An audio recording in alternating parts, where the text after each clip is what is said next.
Welcome, everyone.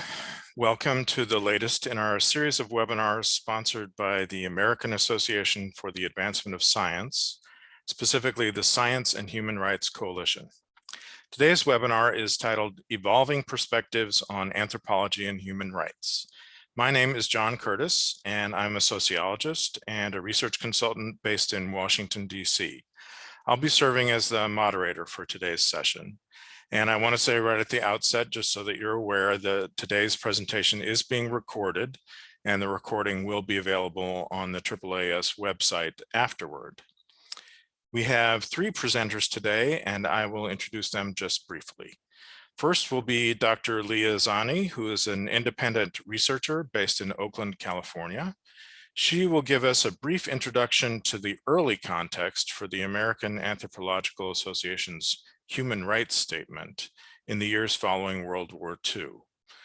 And I should note that you will hear both AAAS and AAA referenced. AAAS, as I said, is the American Association for the Advancement of Science, and AAA is what a lot of us in the social sciences call the American Anthropological Association. So the second presenter today will be Dr. Jamie Lee Kim, who is Associate Professor of Forensic Science at the University of Findlay in Ohio. And Dr. Kim will talk about the work of biocultural anthropology and how that led to more humanitarian work and the evolution of the AAA human rights statements. Our third presenter will be Dr. Jennifer Burrell, who is Associate Professor of Anthropology at the University of Albany in New York. She will discuss current anthropological research that investigates new technologies being used in the search for the missing in Mexico and Nigeria. So we'll have three presentations, and then we'll leave plenty of time for questions. If you'd like to submit a question for one of our panelists, please do that using the Q&A function. There's a button, should be a button at the bottom of your screen. And with that, I will turn the presentation over to Leah. Leah, please take it away. Good morning, everybody. My name is Dr. Liazeny, and I'm a cultural anthropologist and author writing on the social impact of war. I've worked with victim assistance organizations and explosives clearance organizations in former battlefields worldwide. And just to briefly introduce the approach that I take to human rights work at the AAA, my latest book coming out next March is called Strike Patterns, and it's a novel based on my field work with explosives clearance teams in Laos. And that's currently available for pre-order from Redwood Press. So I'm an anthropologist who focuses on militarism, and briefly put, militarism is a social process whereby all other interests are subordinated to military dominance. And this approach is part of how I engage in human rights work at the AAA. And this is what I want to discuss a little bit today to introduce the context of the formation of the early human rights program at the AAA in the aftermath of World War II. So I'm going to talk a little bit more about the relationship between anthropology, American militarism, and human rights work at the AAA. So I'm a cultural anthropologist, and a fundamental task of cultural anthropology is to identify and explain cultural contexts. And since roughly World War II, the context for human rights work at the AAA has been US empire. The AAA was founded in 1902. We're the world's largest anthropological association, and the human rights section has been a present part of the AAA since roughly this World War II period. In its current incarnation, I hold the human rights seat on the members' Programmatic Advocacy and Advisory Committee, MPAC, which is an advisory board to the AAA leadership. And all three presenters on the webinar are current or former holders of that human rights seat. What makes the AAA's human rights program a little different from other scholarly associations, at least that I'm familiar with, is that we're most often advocating on behalf of our non-member constituents rather than our members. So I've participated in other human rights programs that advocate on behalf of academic freedom for their member scientists. The AAA is far more likely to be working on behalf of our research communities, our research collaborators and interlocutors in our field sites. And that's because anthropology is a field-based science. So this often puts us within communities that are experiencing human rights abuses.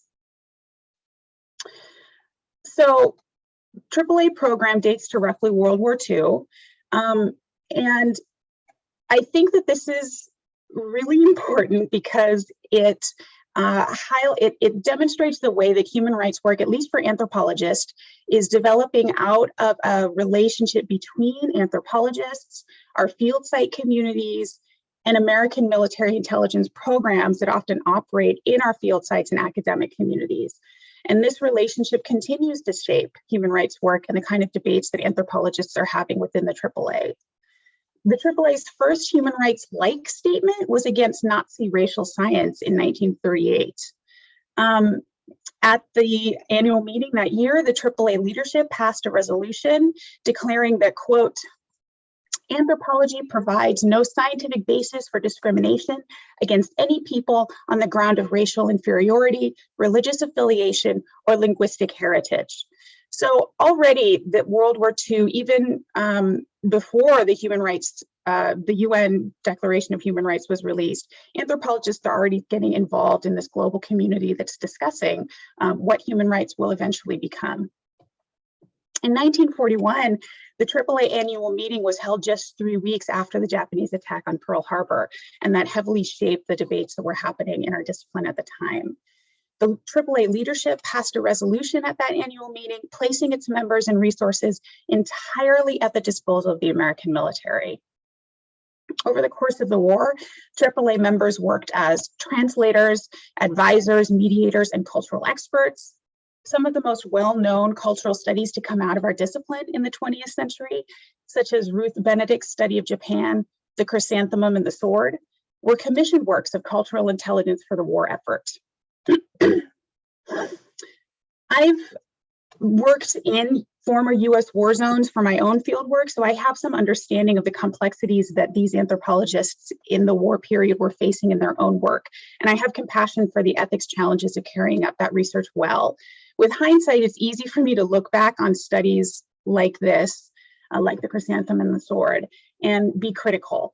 I think that the AAA's World War II work put anthropologists in confusing and contradictory positions that forced our members to fully reckon with their organizational values and ethics standards, a sort of crucible for the kind of work that we are now practicing today with a dedicated human rights section. By challenging American anthropologists to consider their relations to the US military, World War II was a defining moment for shaping anthropology's ethics standards and human rights work. So the war ends, and the AAA releases its first human rights statement in 1947 in response to the UN Declaration of Human Rights.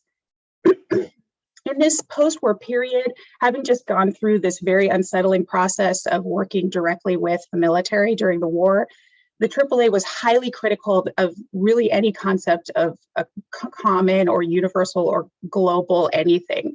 And in particular, the whole idea of universal human rights was very suspicious at this time. So responding directly to the UN Commission, the AAA leadership asked the Commission, quote, how can the proposed declaration be applicable to all human beings and not be a statement of rights conceived only in terms of the values prevalent in the countries of Western Europe and America?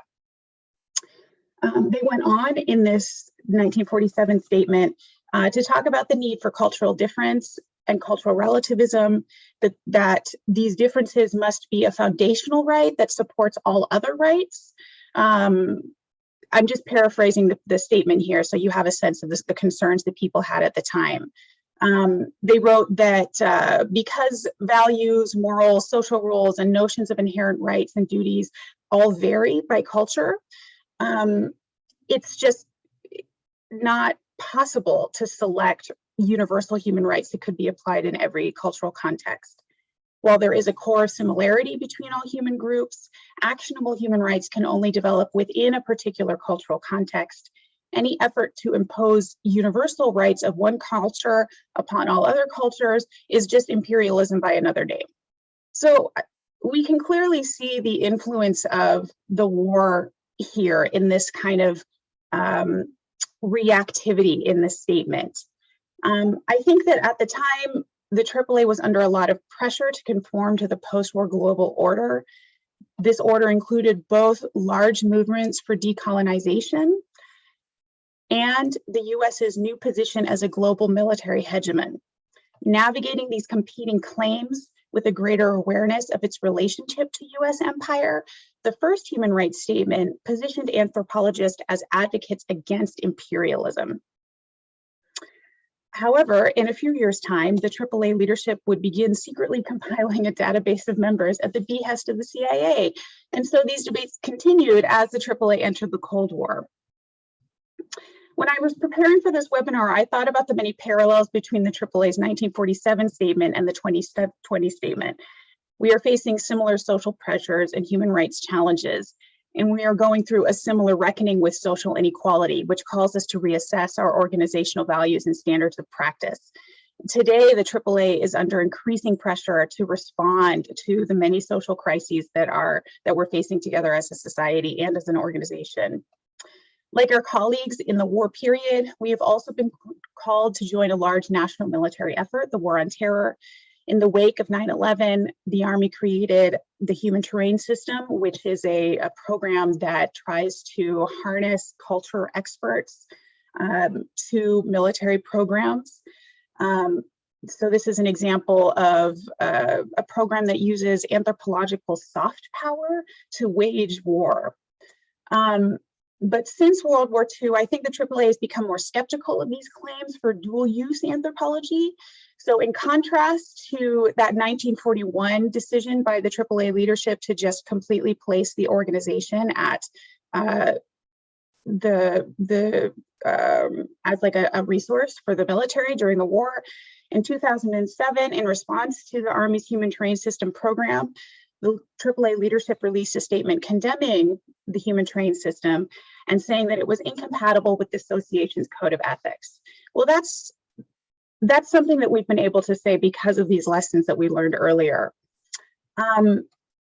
So I want to just underline, as we're going into Dr. Jamie Lee Kim and Dr. Jennifer Burrell's presentations, that the current human rights statement and the debates that members are currently having around this statement is happening within this very particular context of American empire and post 9/11 war on terror. So with that, on to Dr. Jamie Lee Kim. Thank you so much.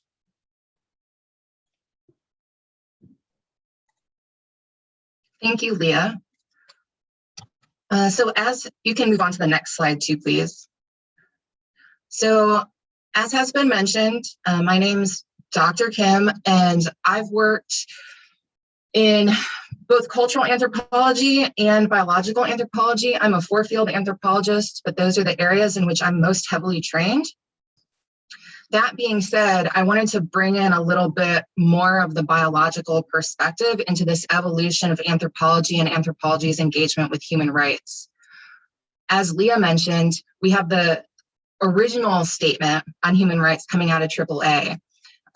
Post-World War II, there was a lot of focus then on, with the development of international human rights law, looking into war crimes that fell under human rights law rather than humanitarian law or other laws of war. So looking at governments that are committing crimes against their own people. With that, anthropology also became inserted in these investigations in a different capacity, aside from this sort of intelligence gathering, which really has been in our discipline since the beginning, right? Like pre-World War II, anthropology has been called the handmaiden of colonialism, in being able to sort of garner cultural information on other peoples for the purpose of colonization, you know, depending on who the Western power is at the time.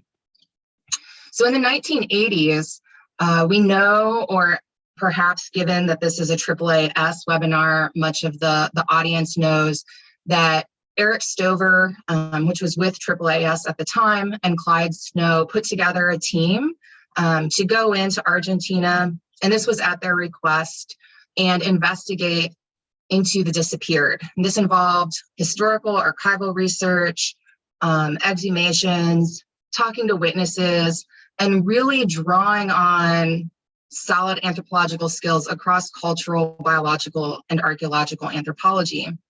So this is going on in the 80s. We also know shortly thereafter, and I'll get into that, I guess, on the next slide, so we can move forward.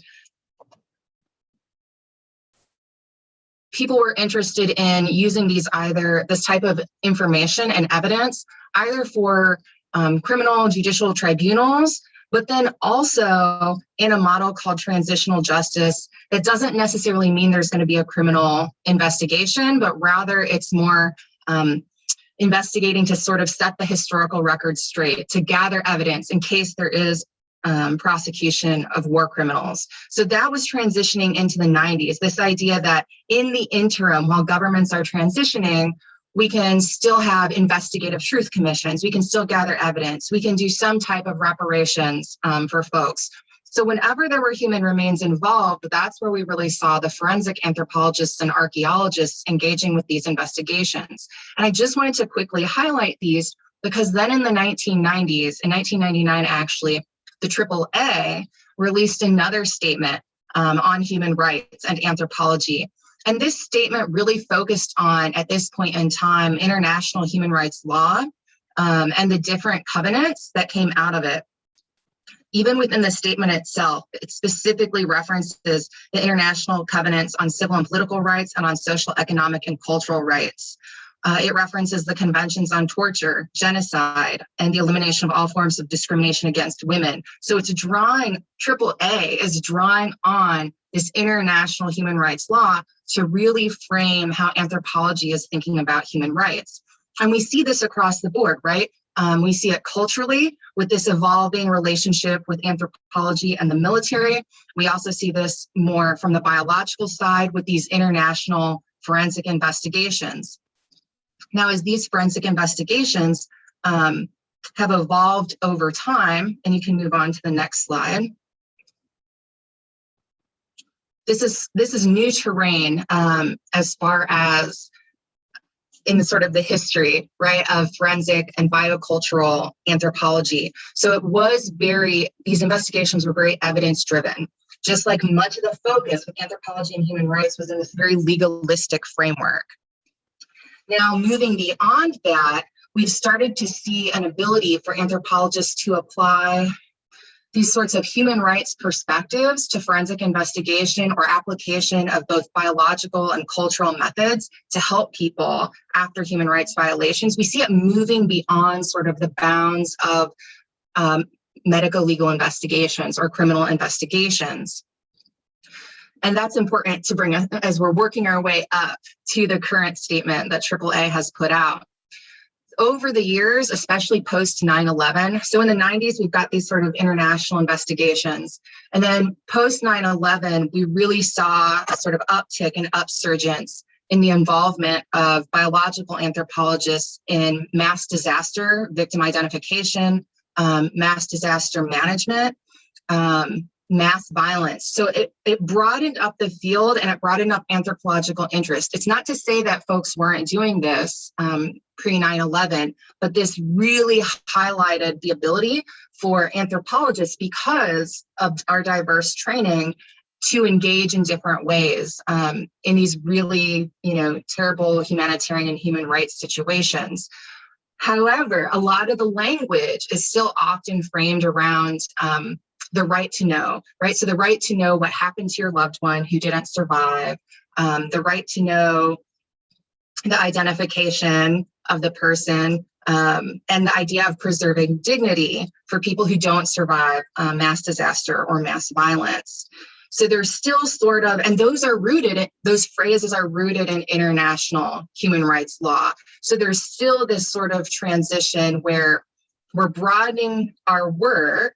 We are incorporating within anthropology, which may be of less interest to some of you, we're engaging more with anthropologists who are in other subdisciplines and other areas of study to make our work more effective. So if working in a region, it wouldn't just be, ideally forensic anthropologists, but it would also either be someone cross-trained in cultural anthropology or cultural anthropologists assisting too, to understand, as Leah mentioned, the cultural variation in what survivors need, how they're interpreting a situation, the socio-political context. So there's a lot of these sociocultural as well as biological and forensic and archaeological factors all wrapped up together.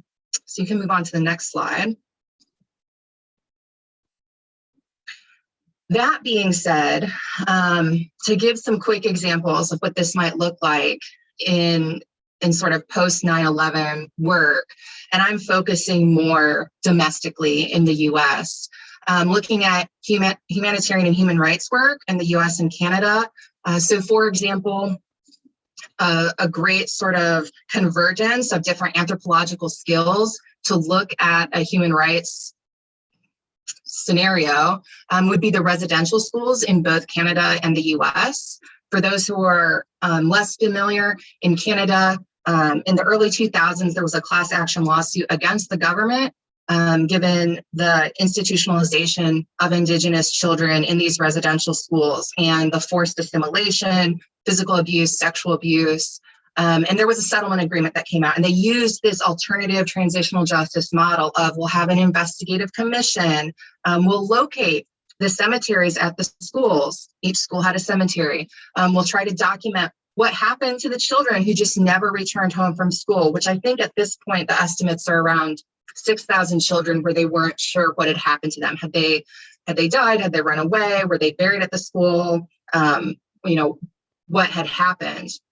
So that's gone on in Canada, and there's been forensic and biological anthropologists and archaeologists who've mapped out and tried to locate remains at some of the cemeteries.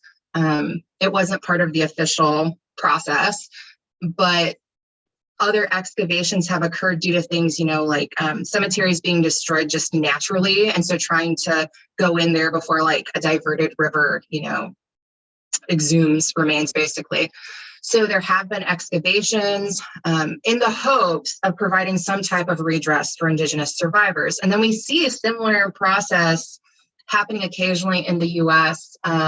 This image here is actually from the Carlisle Residential School in the United States, where several sets of remains have been repatriated to their families, Indigenous children, very recently. And I think that there is a forthcoming documentary about that. Dr. Liz DeGangi has worked on that.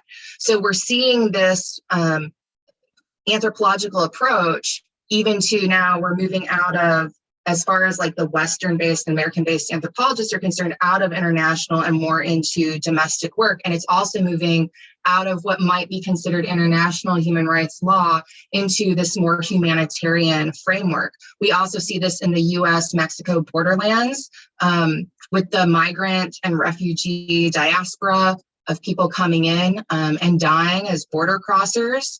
And you have individuals where the U.S. isn't responsible for investigating their death because they're not U.S. citizens, and the governments, of the places they're immigrating from, they don't have access to the remains. And so you've got all this work in medical examiners' offices and nonprofits and NGOs and anthropologists along the borderlands trying to do some of those identifications. And also looking at the health status of the individuals who didn't survive, and looking at the material artifacts they have with them to help with the identification process. And that sort of opened up a whole other conversation in anthropology about looking at health inequality and health inequity, and what can we see structurally at a systemic level? And we've seen studies of that. There's work that's been done in Detroit looking at casework and how we can see that poverty and that lack of access to healthcare in the skeletal remains. So again, commenting on the lived experience of folks that isn't necessarily totally situated in a legal framework. So we're seeing this application, and then again, I already had mentioned mass fatalities. So really broadening the scope of how anthropology is thinking about engaging with human rights and humanitarian work. And then you can go to the next slide, please. So this is my last slide, and that brings us up to the most recent AAA statement on human rights. As anthropological anthropologists, I guess, have sort of positioned themselves and repositioned themselves and navigated issues with things like human terrain systems, working abroad, working for different governments, working here, working for our government, and navigating all of these contexts. In this new statement, the people working on it really wanted to show that it's not so rooted in this legalistic framework as much anymore. That being said, how did the new statement come about? Because that's a question that's frequently asked. It took at least a year, I would say a pretty solid year. And I previously sat on the Committee for Human Rights under AAA. That committee was dissolved with the creation of MPAC, which is what Leah and Jennifer, the committee that they're sitting on right now, and that I used to sit on. And so starting with previous members of the Committee for Human Rights, we sort of snowballed out and reached out to anthropologists who we thought might be interested in working on it based on their work. And some people said no, some people said yes, and it spread from there. We probably, at the end of the day, there were 30 to 40 anthropologists in and out throughout the project working on this one document. Super fun. And so there were many iterations, many drafts, and then it would be, once we got close to sort of the final version, and this was over 6 to 8 months, that was sent on to MPAC, that advisory board. They reviewed it and gave feedback, sent back to the anthropologists working on it, sent back to MPAC again, back to the anthropologists, and I think that happened one more time, and then it went to the executive board of AAA, where it did undergo pretty extensive revisions at the end of the 8 to 10 month process of working on it. And then those revisions, I think, and I can be corrected if I'm wrong, went to MPAC for like a final look over. So needless to say, how the statement looks now is very different than that very first draft in the process. But there are some things that we wanted to capture and highlight, and I did pull those out of the current statement, which is what you see on the slide. So again, showing that there's cross-cultural variation, there's individual and collective rights. If we're thinking about things in terms of rights, we need to think about non-human life and the environment as well. Looking at the idea that anthropologists need to be engaged, not just reporting. So that's the point 3, that it has to go beyond doing harm to actually advocating if we're in positions to advocate or provide information that people can use to self-advocate. So being more active in the process rather than sort of passive observers, though arguably like we have obviously not been passive and sometimes in not good ways historically. And then also talking about like when we're looking at human rights as anthropologists, we're looking at not just these international and domestic laws, but looking at humans as humans and the human condition and how can that be improved. So it's no longer just a legal approach. So that's sort of bringing us up to the 2020 statement.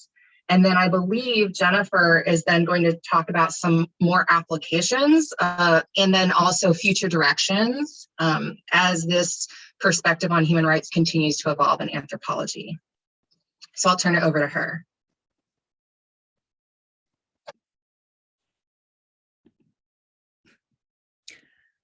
Thanks, Dr. Kim, and good morning, everyone.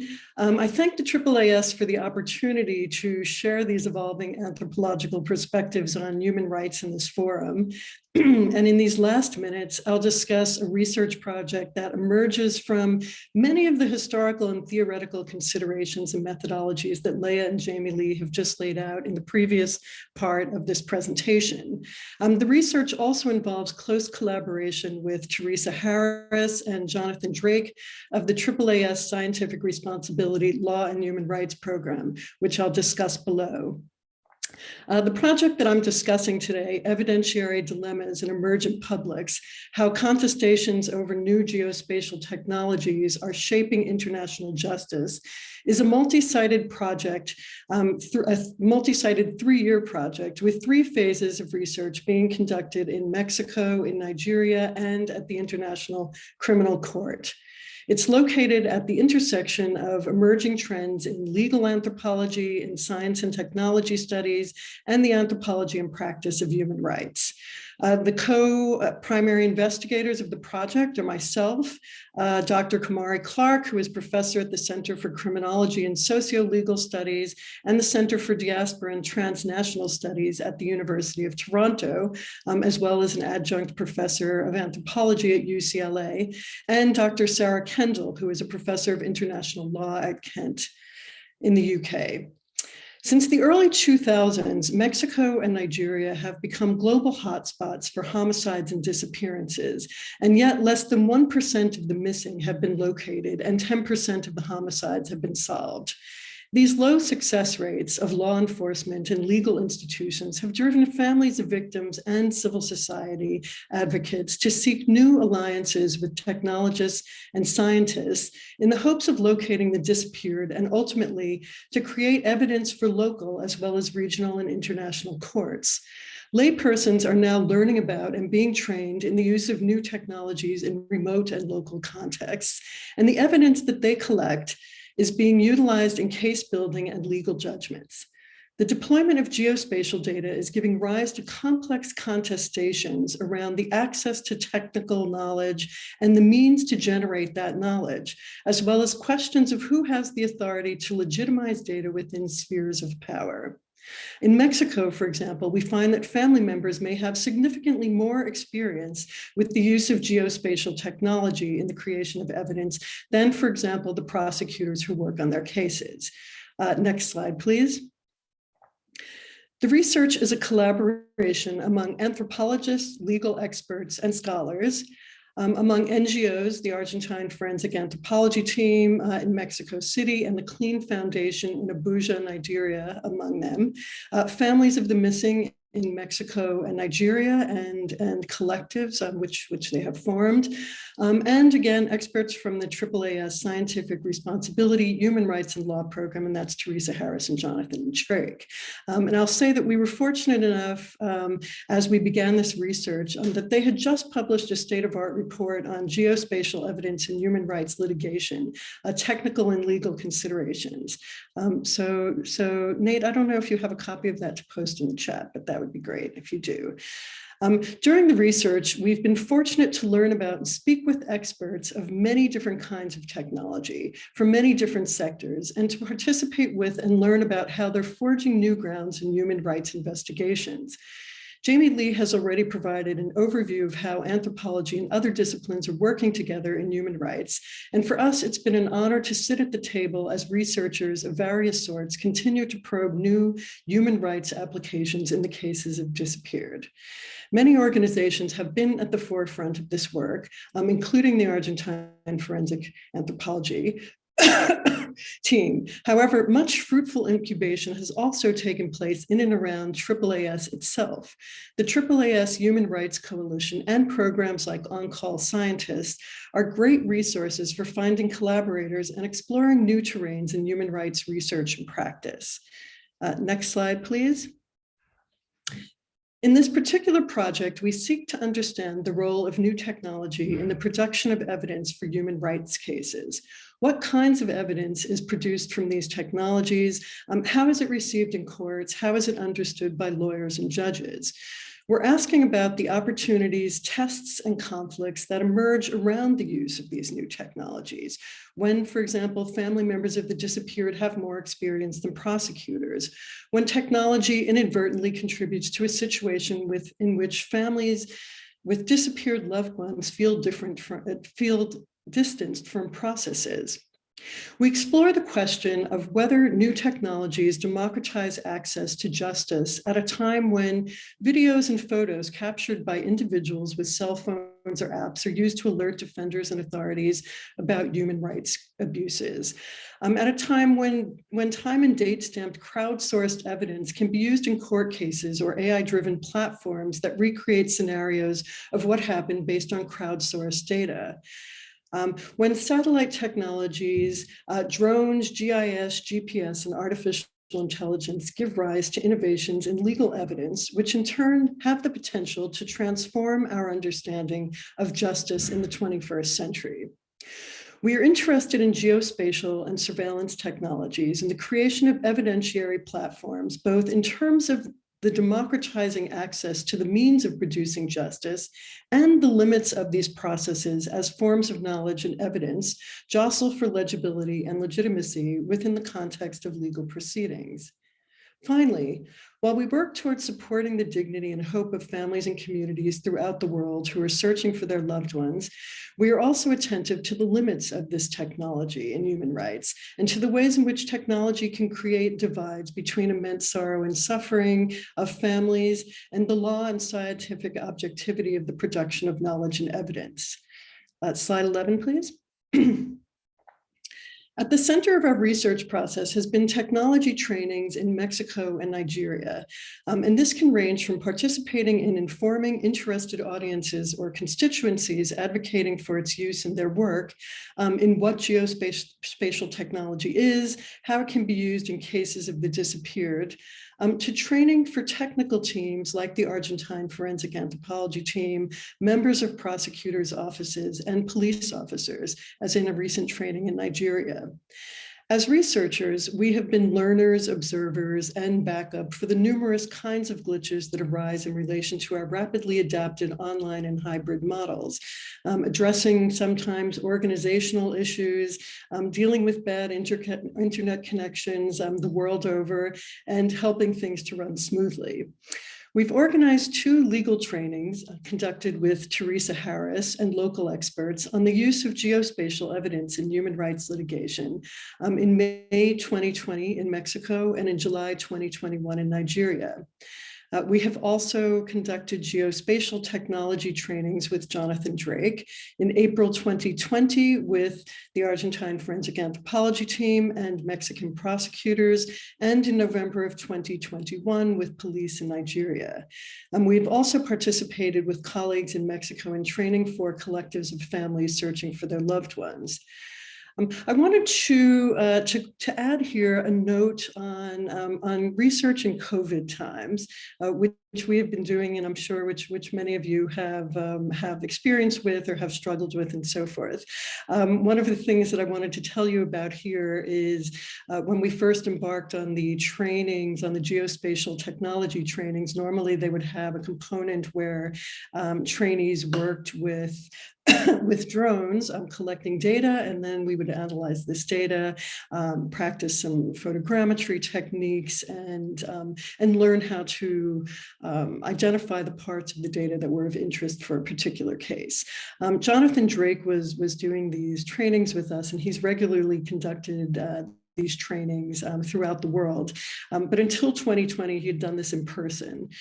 So in April of 2020, with an upcoming training with the Argentine Forensic Anthropology team and Mexican prosecutors looming, Kamari Clark, Sarah Kendall, and myself spent a week training in photogrammetry with Jonathan to test drive new format, and then a week of training with the Argentine Forensic Anthropology team. I wish I could say that this made Kamari and Sarah and I better analysts, but it did make us acutely aware of the skill set, the practice, and the potential limitations of these methods.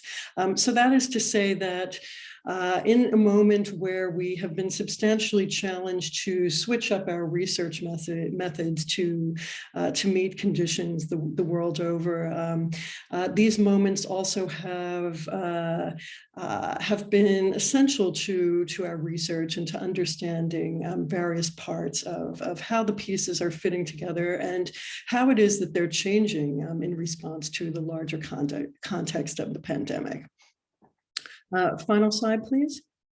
In closing, as Leah and Jamie Lee made clear, anthropology has had a long, complex, and checkered history with human rights. At the same time, our discipline has been one of practical and theoretical innovation, of embracing critical approaches, and of exploring new terrains of law and legality in human rights. So I hope this has been of interest to you today. I'd like to thank, finally, in our case, for the project on emergent technologies, the funders who have made this research possible. And finally, I would like to thank you so much for joining us today. And please feel free to bring your questions to the chat or to be in contact with us via email.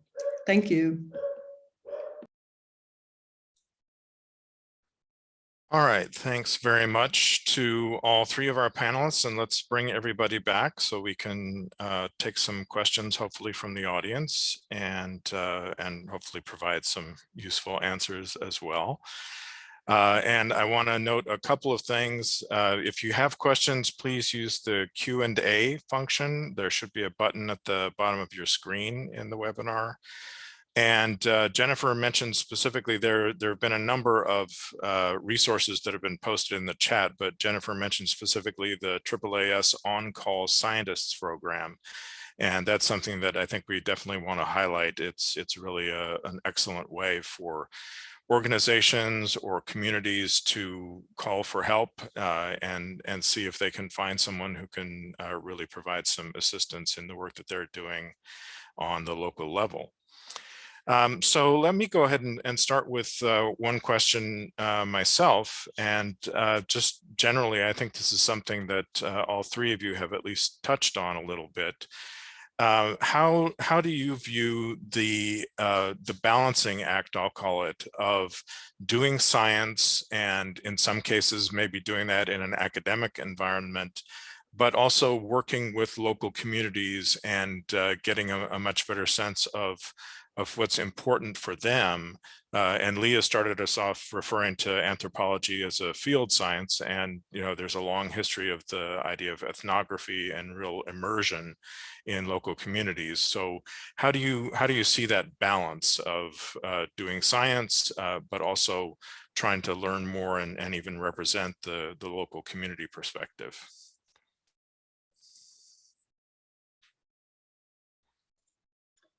Great question. I'll start us off. This is something that I think about a lot. And as I'm sure both Jennifer and Jamie Lee have experienced, doing field work in communities that are experiencing distress is extremely challenging and raises particular issues around consent and representation, what's appropriate to publish, etc. It just kind of raises the bar in general. And there are a number of different approaches to this issue. And I'll just very briefly describe my own approach. So in my fieldwork in Laos was extremely challenging. This is a country with a very poor human rights record. One of my colleagues was disappeared by the police during my fieldwork, and that kind of irrevocably changed the relationships that I had with my research collaborators. As an American, it's also like there were some communities where it was really considered unsafe to openly work with an American because Laos is a communist country that was heavily bombed by the US in the 70s. So, and that's a kind of legacy that continues to play out today. Many of my research interlocutors were actively under threat. I myself was often watched. My apartment was bugged. All of my documents were gone through regularly by spies in the place where I worked, et cetera. So it was like a very complex situation. And when I was writing my first book, I decided to take a very conservative approach to subject protections, where I took out almost all subject identifiers. This is a pretty serious choice to make in anthropology because we pride ourselves on ethnographic thick description, which is where you kind of share a lot of contextual details in order to convey the richness of the culture that you're describing. How do you do that when you take out almost all your subject identifiers? So that became one of the central challenges of my first book. In my second book, I decided to try a different track. I wanted to make my research more accessible to a wider audience, and I wanted to share stories that I didn't know how to share while standing by these subject protections that I had created for the first book. And so as a result, my second book is a novel. It's a fictionalized account of fieldwork. I'm sure a lot of you in the audience will have quibbles over presenting research as a fiction. So if you have further questions about that, you're welcome to ask them or email me privately. I stand by my choice. I think it was the right choice. And I think it additionally raises this other issue about, okay, we're doing human rights research that's impactful and socially relevant, but how do we make it accessible to a wider audience that don't have a degree in anthropology? And that's something that I hope my novel will do. And to build on what Leah was saying, Leah mentioning accessibility, also a big part of when you're thinking about these relationships is collaboration. So when context might be wildly different, but if you're able to really work with your participants or informants, your communities, and see what they need, and sort of frame your research and your approach and how you do the science around that, that can be really meaningful too. And then at the back end of that, making the results accessible to them so they can use them as well. So yeah, not so much helicoptering in with I have this scientific question and this is what I'm interested in and this is what I want to find out about, but really trying to start as much as one can, often as an outsider, from the ground up. And also then working within our own communities where, we already have the networks and we know what the needs are. That's another approach that I know some anthropologists take as well. I don't have much to add to the excellent answers of my colleagues, Leah and Jamie Lee. Thank you for that. But I did want to say that the key words that are so important to us in our research have been resonating throughout the presentations. So we think about human dignity. We think about the suffering that has been experienced by the people that we work with. And sometimes we have experienced that with them in various forms. Collaboration is essentially important in doing this work.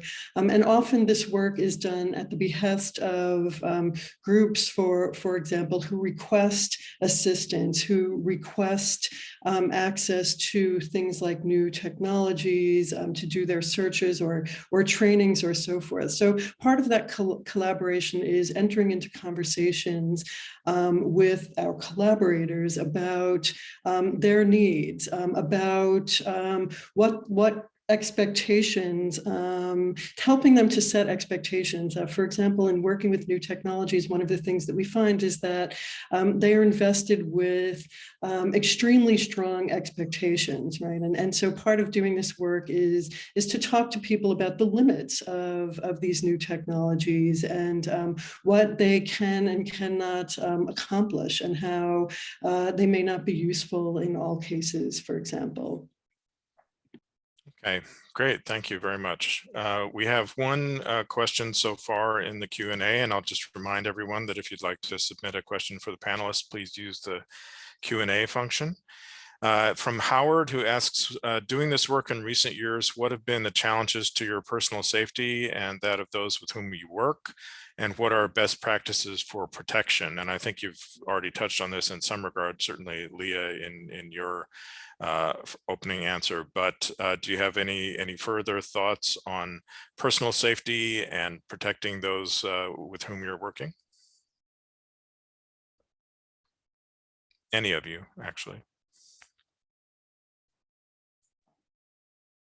In addition to what Leah had mentioned, I would say not just on the reporting end being cognizant, but also in the field.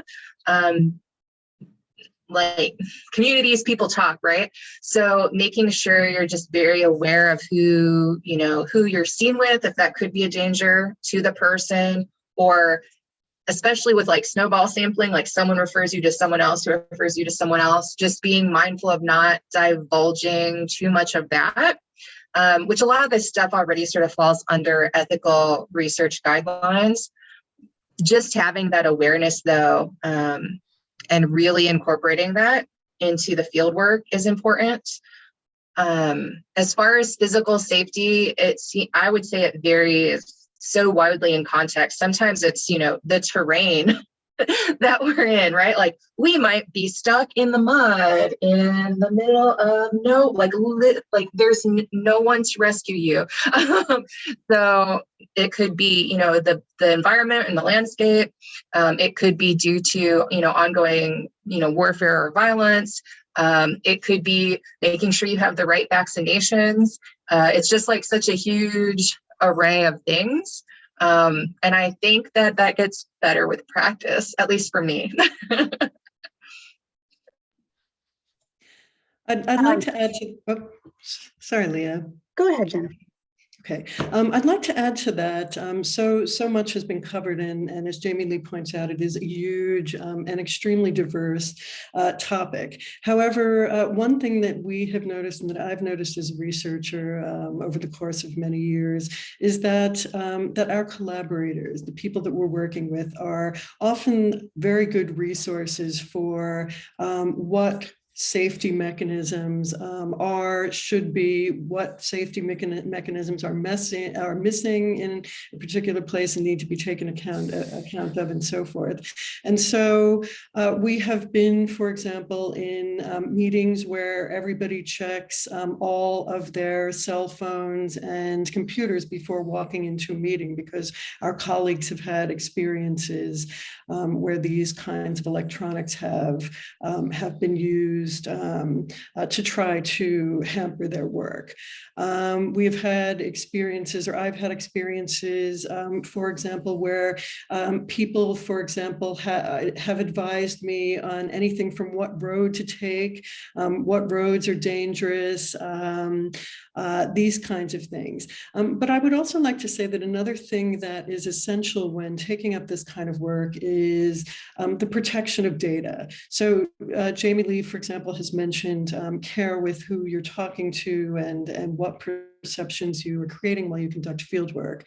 But also we are privy to very sensitive information. And so thinking about how to protect that and how to make sure that it is encrypted, it is not easily accessible, and that you have it under your control at all times is extremely important in doing this kind of work as well. Okay, great, thanks. We have another question from Ali Moles, he's a member, part of this project, and I was going to acknowledge him later, but the question is, I think, specifically for Jennifer, about asking you to tell us a little more about the new technologies used and some of the limitations. And I think that your point about trying to make expectations realistic right at the outset is really important. Yeah, absolutely. Thanks for that question. Quite often, the ways in which research collaborators, for example, families of missing people, find their ways to new technologies is, for example, they hear about it on the news or they read about it in the newspapers or so forth. And their next step might be to approach a forensic anthropology team or a group of researchers to ask for access or training in these new technologies. So there are a couple of things at play here. And the first is, as I said before, there are limits to what technologies can provide, right? What can we see with these technologies? What can we learn from them?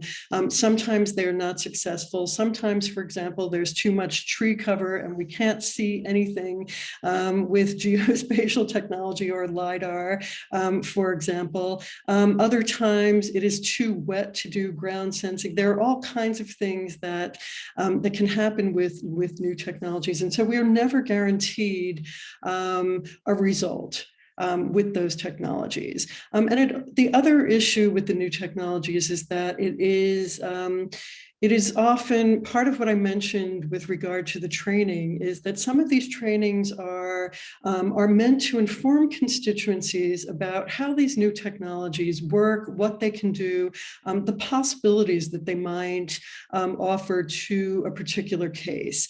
And that is to say that not everybody is going to master a workshop in photogrammetry and be able to, produce something that is a viable resource for whatever case they're working on.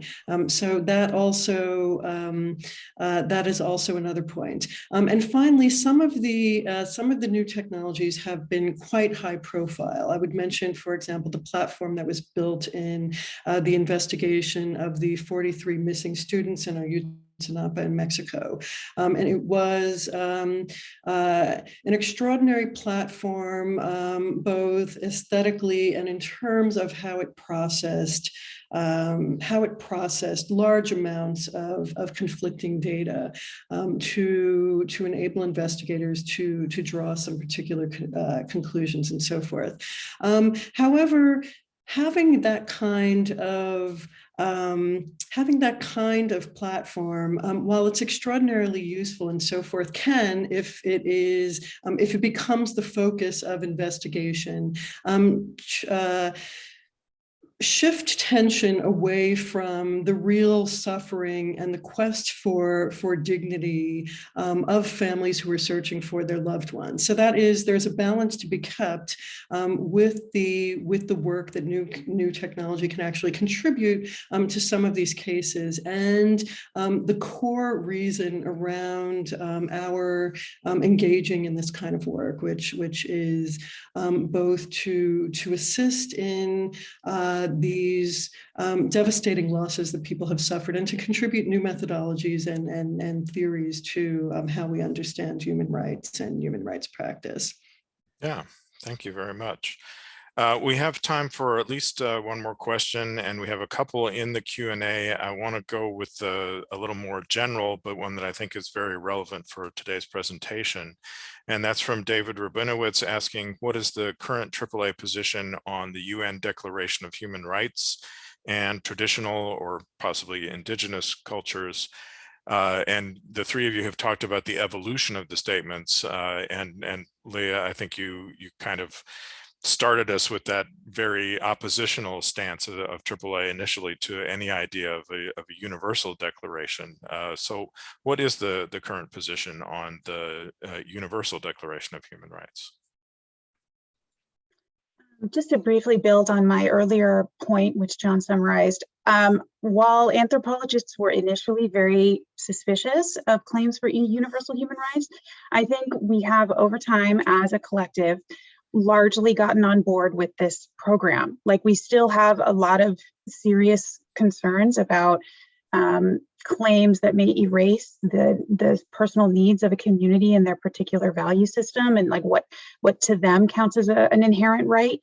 But I think that decades have shown that this standard, this kind of baseline of human rights, is a useful tool in advocating across cultural contexts in geopolitical realms where not everybody is an anthropologist who knows what a specific community thinks an inherent right is. So I think we're generally on board, but slightly critical. What do you guys think, Jennifer, Jamie Lee? I would also say anthropologists have by no means perfected I wouldn't even say all are always on board at an individual level. AKA there's researchers, that might do unethical work or questionable work, or who just they interpret it differently. And so maybe we would disagree on how to approach a situation. So there's still lots of space for it to be improved too. Like, by no means are anthropologists perfect when it comes to human rights. And we're seeing that on the forensic side too, and these sort of tensions between, following the legal model, which is historically how it's been done in international investigations, versus expanding. And then, well, does that really count? Or is it no longer anthropology, or no longer human rights, or no longer forensic? There's definitely tensions in the field too. So I agree with Leah. We've moved forward quite a bit, but we're by no means perfect.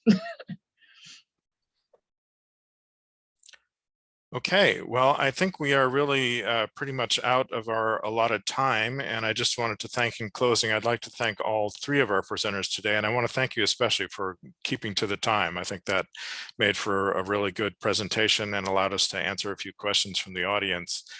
But I'd also like to thank Ed Lebo, who's the Executive Director of the American Anthropological Association, for helping organize today's presentation. And I want to thank Oliver Moles, who's led the organization of this whole series of webinars since its inception. I'd like to thank Nate Weisenberg and Jamie Stevens of AAAS for providing technical support that made today's webinar possible.